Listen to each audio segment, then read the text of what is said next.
بسم الله الرحمن الرحیم. محصلین عزیز، خدا کنه که جور و صحتمند باشین. میاییم در درس امروزی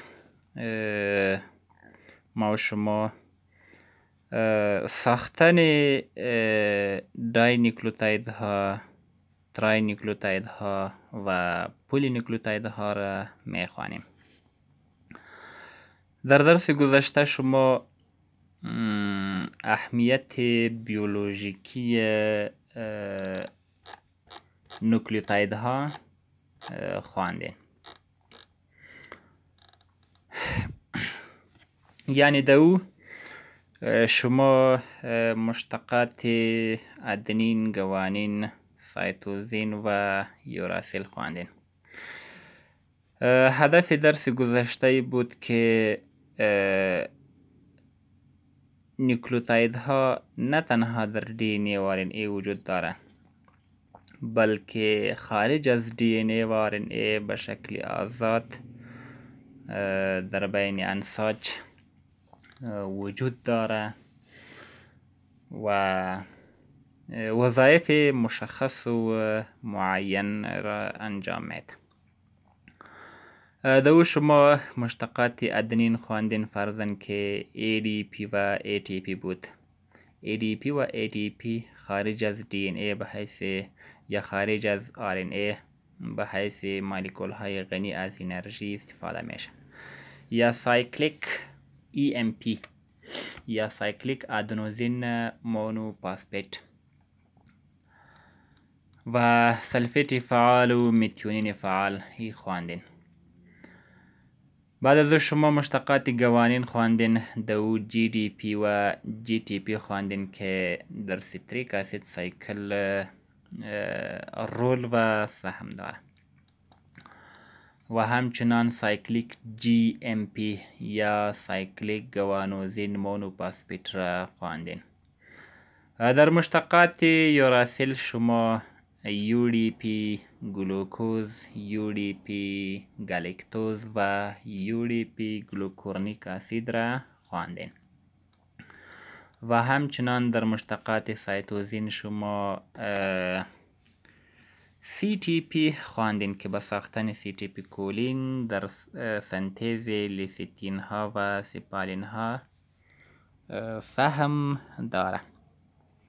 لیسیتین ها و سیفالین ها پاسپولیپید ها هستند. میاییم در درس امروزی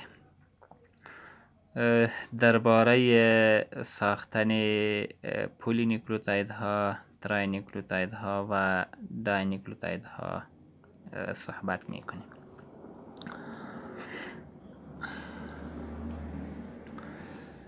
خب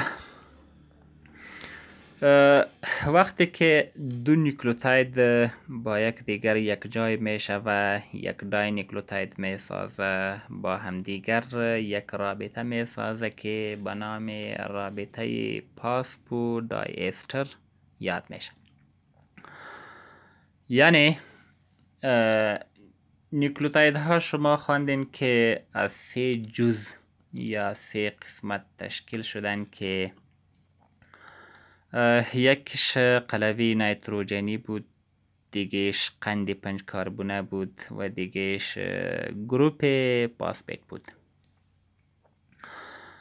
اینالی در قسمت قند 5 کربونه و پاسپیت گروپ هر نیوکلیوتاید میتونه با بالای خود نیوکلیوتاید های دیگه نصب کنه.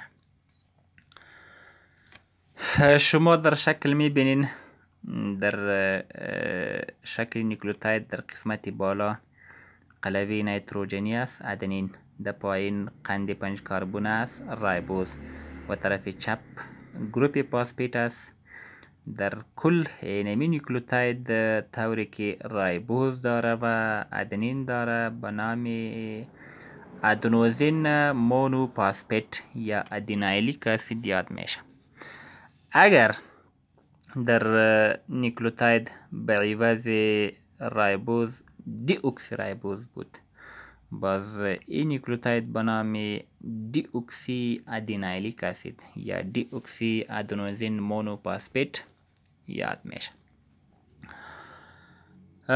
حالی اینمی نیوکلیوتاید طوری که در شکل دوم دیده میشه، وقتی که گروپ فاسفاتش، یعنی در گروپ فاسفات گروپ هیدروکسیلی که در قسمت بالا قرار داره، اگر اینمی گروپ هیدروکسیل در نیوکلیوتاید دوم با گروپ هیدروکسیلی که بالای کربن سوم قند 5 کربن موقعیت داره یک جای شوه یا تعامل بکنه، یک مولکول آب از دست میته، در نتیجه یک دای نیوکلیوتاید میسازه. طور مثال در شکل در قسمت بالا شما ببینین قند 5 کربنی که در داخلش 3 نوشته است، مانای کربن سوم است. در حالت عادی وقتی که به شکل مونونیوکلیوتاید باشه، بالای اینمی کربن سوم گروپ هیدروکسیل موقعیت داره و در نیوکلیوتاید دوم در پایین از بالا، یعنی از پایین از نیوکلیوتاید اول، گروپ فاسفات که شما میبینین که به سر پی اکسیژن نوشته است، در حالت عادی وقتی که به شکل مونونیوکلیوتاید باشه اونجا گروپ هیدروکسیل می باشه، یعنی یک گروپ هیدروکسیل بالای گروپ فاسفات و یک گروپ هیدروکسیل بالای قند 5 کربن نصب می باشه. وقتی که با همدیگر تعامل بکنه یا یک جای شوه، یک مولکول آب از دست میته، بالاخره یک رابطه بین دو نیوکلیوتاید جور میشه که به نام رابطه فاسفو دای استر یاد میشه. این حال اینمی نیوکلیوتاید دوم که با نیوکلیوتاید سوم وصل شده همچنان اینمی تر است، یعنی قند 5 کربن با گروپ فاسفات یک جای شده، یعنی در قند 5 کربن گروپ هیدروکسیل و در گروپ فاسفات هم گروپ هیدروکسیل با یک دیگر نصب شده، یک مولکول آب از دست داده، بالاخره یک رابطه برقرار شده. پس بین دو نیوکلیوتاید وقتی که رابطه توسط گروپ فاسفات جور میشه، اینمی رابطه به نام فاسفودای استر یاد میشه. این حالی اینمی سلسله متر تا به طرف پایین هم تا اخیر ادامه پیدا میکنه و به طرف بالا هم تا اخیر ادامه پیدا میکنه. امی 5 end که در بالا نوشته است، 5 end یا 5 end یا انجام پنجم، ای به این معنی است که در این سر رشته دی ان ای، چی از دی ان ای باشه چی از آر ان ای باشه، گروپ فاسفات به شکل آزاد مانده که بالای کربن پنجم قند 5 کربن نصب است. از او خاطر این انجام به نام انجام پنجم یا 5 point end یا 5 end یاد میشه. در طرف پایین سی end نوشته کرده، انجام سومی 3 point end یا 3 end. این به این معنی است که قند 5 کربنی که در این نیوکلیوتاید وجود داره، بالای کربن سوم یک گروپ هیدروکسیل داره و او میتونه که نیوکلیوتاید های دیگر با خود نصب کنه یا با گروپ فاسفات نیوکلیوتاید های دیگر تعامل بکنه و یک مولکول آب را از دست بده و یک فاسفودای استر باند بسازه. پس به عمود ترتیب یا به این ترتیب رشته دی ان ای یا رشته آر ان ای به طرف پایین هم ادامه پیدا میکنه. ای بود ساختن داینیوکلیوتاید ها و تراینیوکلیوتاید ها، یعنی وقتی که دو مونونیوکلیوتاید با یک دیگر یک جای میشه در نتیجه یک مولکول آب از دست میته و در بینشان یک رابطه فسفودی استر جور میشه و یک دای نیکلوتاید به دست میآید. اگر اینمی دای نیکلوتاید یک نیکلوتاید دیگر سر خود نصب کنه، یک مولکول آب دیگر از دست میته و یک ترای نیکلوتاید میسازه. همچنان اگر ترای نیکلوتاید چهارم بگیره تترا نیکلوتاید میشه. به همین ترتیب پنتا نیکلوتاید، هکسا، هپتا، اوکتا و غیره تا پولی نیکلوتاید ها. اینالی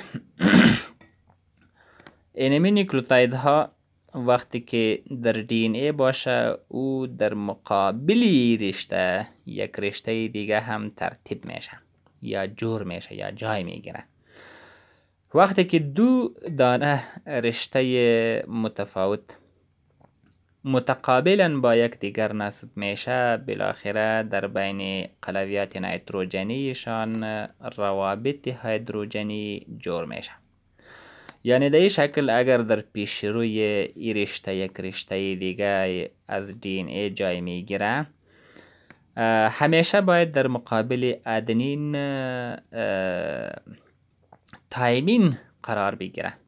ادنین با تایمین دو رابطه هیدروژنی میسازه و همیشه در مقابل گوانین سایتوزین جای میگیره و همیشه در مقابل سایتوزین گوانین جای میگیره و در پایین اگر نیکلوتایدی که تایمین داره، اگر نیکلوتاید دیگه ایش که در مقابلش جای میگیره، اونمو نیکلوتاید باید دارای ادنین باشه.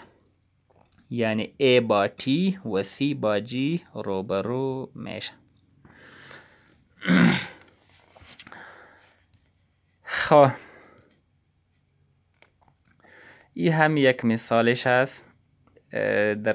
در طرف چپ نیکلوتایدی که شما میبینین قند 5 کربن داره. بی که نوشته است بی مانا بیس و گروپ فاسفیت هم داره. یک نیکلوتاید است. وقتی که اینمی نیکلوتاید ها با یک دیگر نصب شوه، یک مولکول آب از دست میته، روابط فسفودی استر در بین خود میسازه و به همین ترتیب یک پولی نیکلوتاید به دست میآید.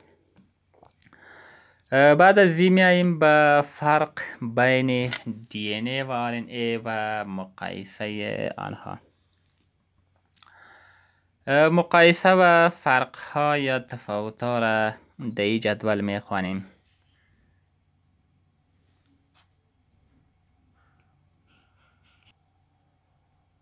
خب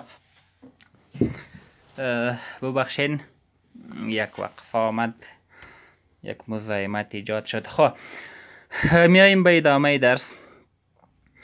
در این جدول شما طرف راست شماره را میبینین. در کالم دوم ځانګړتیاوې معنا مشخصات، یعنی در کالم دوم مشخصات ذکر شده و از روی اونمو مشخصات در کالم سوم و چهارم تشریحات مربوط دی این ای و آر این ای نوشته شده. شماره اول فرق و مقایسه دی این ای و آر این ای از لحاظ پیورین ها. دی این ای و آر این ای هر دو قلویات نیتروژنی پیورین دارن، یعنی آر این ای ادنین و گوانین داره و دی این ای هم ادنین و گوانین داره. شماره دو پیریمیدین ها. در قلویات نیتروژنی پیریمیدین ها آر این ای سایتوزین و یوراسیل داره و دی این ای باز سایتوزین و تایمین داره. یعنی در آر این ای یوراسیل و در دی این ای تایمین وجود داره. سوم اندازه نسبی قلویات نیتروژنی. در آر این ای اینمی اندازه بسیار متفاوت یا متغیر است. به این معنی که تناسب یا نسبت بین تعداد قلویت نیتروژنی مراعات نمیشه، مگر در دی این ای همیشه تعداد ادنین با تایمین مساوی می باشه و همیشه تعداد گوانین با سایتوزین مساوی می باشه. مگر در RNA اینمی نسبت مراعات نمیشه، یعنی امکان داره ادنین از یوراسیل و گوانین و سایتوزین کده زیاد باشه یا گوانین از دیگرها کده زیاد یا کم باشه. همچنان میتونه ادنین در یک RNA کم باشه.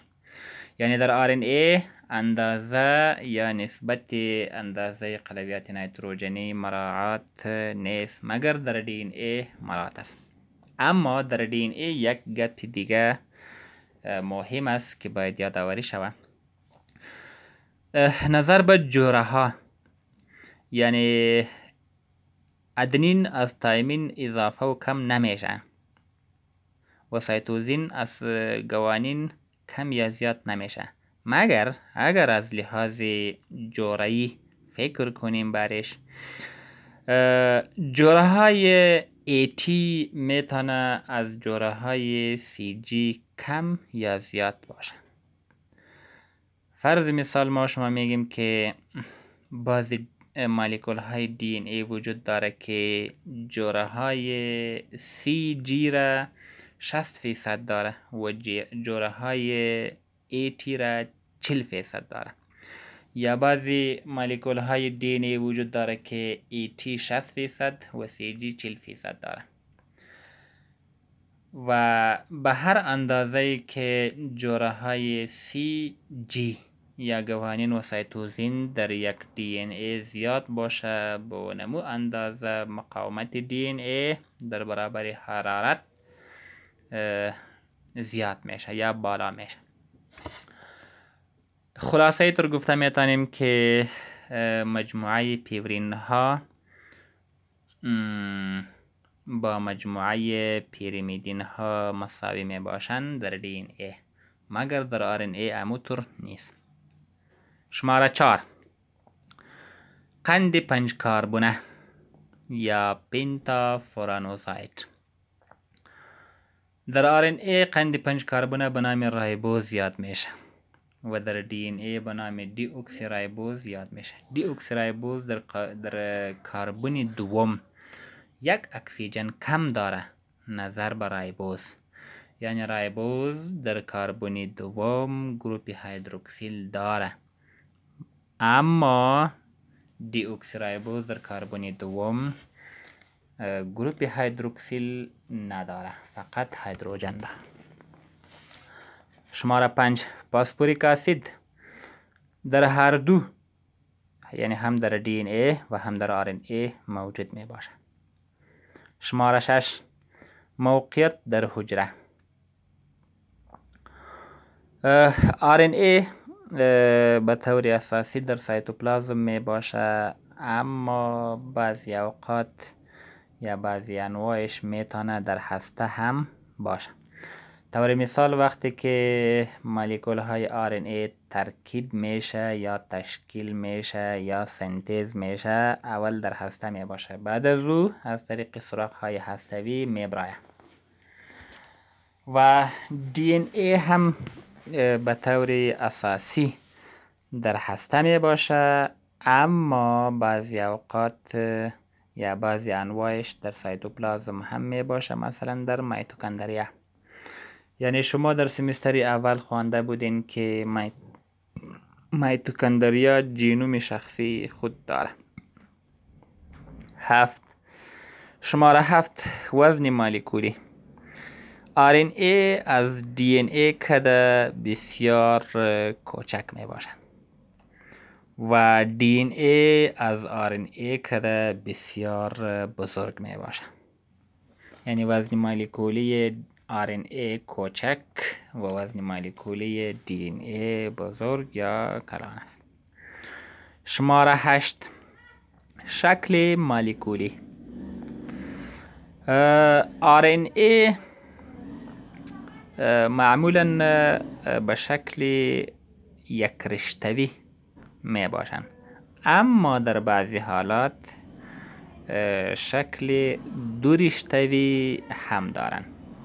طور مثال tRNA در بعضی موقعیت‌ها دبل هلیکس را مراعات میکنه و mRNA معمولا یک رشته‌ای می باشند. پس گفته میتونیم که RNA معمولا یک رشته‌ای اما در بعضی حالات دو رشته‌ای هم می باشند. DNA باز معمولا دبل هلیکس است، معمولا، یعنی 100% نه، بلکه یعنی بعضی انواعش وجود داره که ساختمان یک رشته‌ای دارن. کلمه معمولا ما به خاطر میگم که این گپ 100% نیست، یعنی تمام مولکول های DNA ساختمان دو رشته‌ای یا دبل هلیکس ندارن. یعنی بعضی انواع DNA پیدا میشه که شکل یک رشته‌ای دارن، طور مثال در بعضی از ویروس ها.